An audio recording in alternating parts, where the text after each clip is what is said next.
বলেন স্যার। আউযুবিল্লাহি মিনাশ শাইতানির রাজিম। বিসমিল্লাহির রহমানির রহিম।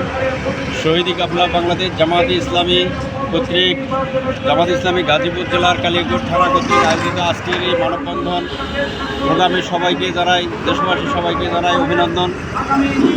আমরা ইতিপূর্বে লক্ষ্য করছি যে বিগত 5ই আগস্টের ঐতিহাসিক আন্দোলনের যেভাবে আমাদের ছাত্র জনতা এবং বিভিন্ন লেভেলের লোকজন সংগ্রাম করে দেশে একটি হক প্রতিষ্ঠা করার জন্য, কায়েম করার জন্য আন্দোলন করে যে নতুনভাবে স্বাধীন করেছে, সেই স্বাধীনতাকে রক্ষা করার জন্য ছাত্র জনতা থেকে শুরু করে দেশবাসী যখন আগামীতে একটা সুষ্ঠু নির্বাচনের পথে আগানোর চেষ্টা করতেছে, ঠিক এই মুহূর্তে দেখতেছি যে বিভিন্ন ধরনের ষড়যন্ত্রের মাধ্যমে আমাদের এই স্বাধীনতাকে ভুলণ্ঠিত করার ষড়যন্ত্র করা হচ্ছে এবং যেন করে একটি নির্বাচনের মধ্যে দিয়ে একটি সেই ফেসিবাদী কায়দা, ফেসিবাদী একটি রাষ্ট্র কাঠামো অব্যাহত রেখে নতুন কোনো রাজনীতি, পুরাতন রাজনীতি অব্যাহত রাখার জন্য অনেক দল চেষ্টা করতেছে। ঠিক এরকম মুহূর্তে বাংলাদেশ জামায়াতে ইসলামী 5 দফার মধ্য দিয়ে গোটা দেশবাসীকে জানিয়ে দিতে চায় যে সেই আগের ফেসিবাদী রাজনীতি, আগের সেই ফেসিবাদী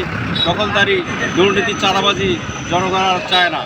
এবং এই জন্য দেশের পিআর পদ্ধতির মাধ্যমে এবং দেশের আমূল সংস্কারের মাধ্যমে এবং ফেসিবাদী সেই কাঠামোর পুরোপুরি সংস্কারের মাধ্যমে এবং বিগততে যারা অন্যায় অত্যাচার নির্যাতন করেছে তাদের সুষ্ঠু বিচারের মাধ্যমে একটি লেভেল প্লেট তৈরি করে এর মাধ্যমে একটা সুষ্ঠু নির্বাচনের মাধ্যমে আগামীতে পরিবর্তিত এক বাংলাদেশ বিনির্মাণ হবে, যার মধ্যে দিয়ে ন্যায় ইনসাফ প্রতিষ্ঠা হবে।